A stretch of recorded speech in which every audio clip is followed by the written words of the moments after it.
I just watched the new Sonic Origins Plus trailer and it sucks. And to be honest, you should think it sucks too. Now a bit of context here, I ended up going home sick from work today, so I watched the trailer a couple hours later than everyone else. I saw things like Playable Amy, Knuckles and Sonic CD, and Game Gear games, and I was like, why are they charging for this? All of this should have been included in the base game, or at the very least, the original DLC.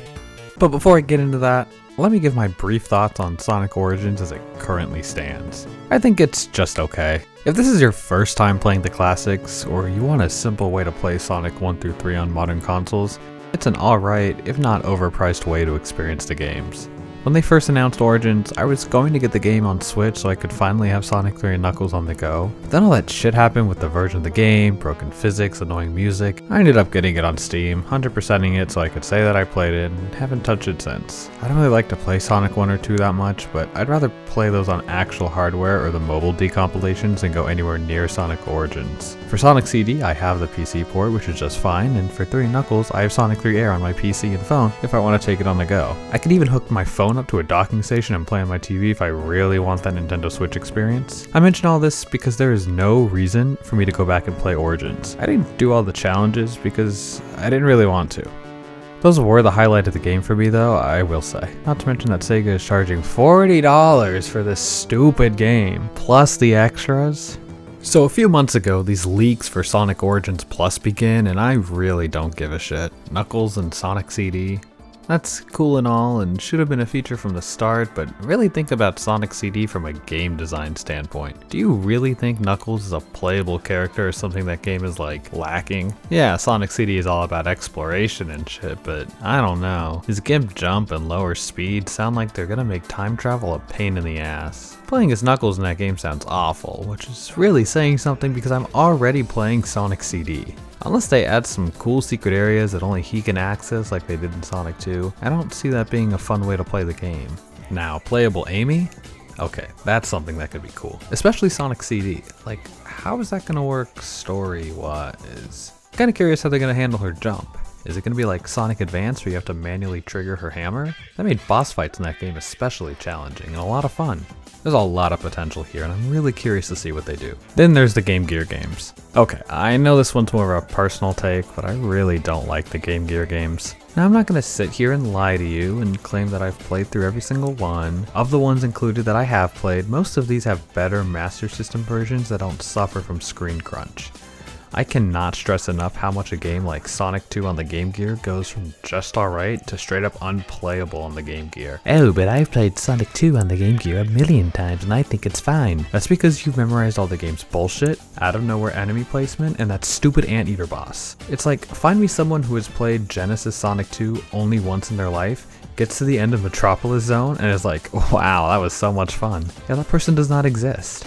Sonic games are about playing them over and over again until you gaslight yourself into thinking they're the epitome of game design. Except Sonic 3, that one is just always awesome. I think games like Game Gear Sonic 1, 2, Chaos, Blast are all in the same boat. The rest of games, are you really gonna sit there and tell me Sonic Labyrinth is a good game? Is anyone popping off over the fact that they're porting Sonic Labyrinth or any of these other games? If you don't already know, Sonic Adventure DX had every single one of these Game Gear games included as an unlockable. Well, the GameCube version did. They took them out in the PC version for some reason. Easy to mod them back in though. Forget about accessibility to the consoles for a second and pretend that every person in the world had easy access to a GameCube with Sonic Adventure DX and a console or PC of their choice with Sonic Origins Plus. What would be the better option to play these on? Probably Origins if you prefer the modern controllers, but don't forget that SADX's Game Gear collection also supported multiplayer on some games. We don't know if Origin Plus is going to support that, and honestly, I wouldn't be surprised if it didn't. Origins also has the benefit of not making you unlock the games, you just get all 12 of them outright. For SADX, you have to play the director's cut of Sonic Adventure, and yeah, who knows what else they might add. Achievements? Save states? I doubt it, but one can hope. Honestly, these games should have gotten proper remasters. I'm not saying it would have been possible with all 12, but imagine what a built from the ground up collection of Game Gear Sonic 1, 2, Triple Trouble, etc. could have looked like. Sonic Labyrinth, but with the Taxman and Stealth combo magic? We will literally never get that now. And really, that's it. That is all the stuff they've announced that they're adding, which is honestly kind of ridiculous. Sonic Origins isn't a broken game, but it is a really messy one. Sonic 3 has physics that are all wrong, all 4 games do, but Sonic 3 is the worst one. Speaking of Sonic 3, there's the whole music situation. I don't think we'll ever get an answer as to what happened with the soundtrack rights, but god damn, do they really need to give us the beta songs back or something? The ones in Origins are so bad. Having a better save file system would be better too. The mobile ports of Sonic 1, CD, and 2 got this so right. I don't know why Origins lets you only have one save per character combo. Sonic Mania had a lot of little annoyances, kinda like this when it was released. Missing zone transitions, glitches, and all that stuff got fixed in a free update when its DLC dropped. Yeah, even if you didn't buy the DLC, you got all of the quality of life stuff. They haven't announced a price for the Origins DLC yet, but I think people have said it's gonna be like 10 bucks. Like I said earlier, I think that's ridiculous, and here's why. First of all, Sonic Origins already has stupid ass digital deluxe tier at 5 bucks.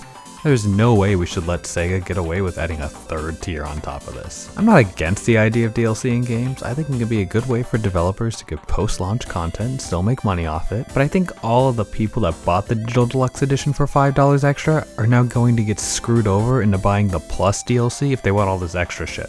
Extra shit that, mind you, most of it should have been included in either the base game or that digital deluxe tier. They said on their website that Origins Plus comes with the digital deluxe DLC. So buying the digital deluxe edition in 2022 when the game came out was just like paying $5 for early access when you could have just waited a year and just bought the DLC or the physical edition. I'm sorry, is what I'm saying confusing and not making sense? Because yeah, it's fucking stupid, it's confusing and dumb, and Sega knows this. They knew suckers were gonna buy the digital deluxe DLC for fear of missing out on not having everything Origins has to offer, and then just waiting a year to release a full package and make everyone pay $10 extra. So if you paid 45 bucks for Sonic Origins and you get the DLC, your total spent on the game is now $55. But you have the same amount of content as the guy who spent $50. Oh, I'm sorry, you have some borders for the game's 4x3 mode that some people don't have, but I guess that makes it all worth it. Hey everyone, this is Future Dono here. Just something I found out after I recorded everything. The physical edition of Sonic Origins Plus cost $40, which is the same as the digital version. So it is actually cheaper to go out and buy the physical version, get all the benefits of having the physical version, rather than just buying the digital version and the DLC.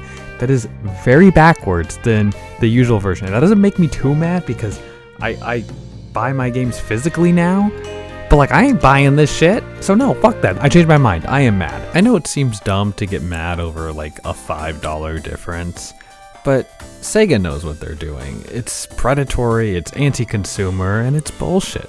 I had a whole section on here about, what should I do? And I was gonna walk people through on like piracy or talk about Sonic 3 Air, but if you made it this far into the video, you probably know about that. If you're against piracy, I'm not gonna change your mind on that. So, you know what? You do you. If you wanna buy Sonic Origins Plus, go ahead. I'm not gonna stop you. But I don't think what Sega's doing is cool. It's been 9 months since Origins came out, and I still cannot believe that Sega dropped the ball this hard on a classic Sonic compilation. It should not have been screwed up this much. I've already played Origins on PC. I told myself if it got a physical edition, I might buy it again, but because of the way they're handling this, no, I'm definitely not doing that. If you made it this far, thank you so much for watching. I haven't really had time to upload to this channel so much. I've been doing a lot of stuff over on my main channel, but I'd really appreciate it if you considered subscribing to either this one or my main channel, or both, This was a very spur-of-the-moment idea for an upload, so I'd love to hear your thoughts in the comments, whether you agree with me or not, and I'll see you next time.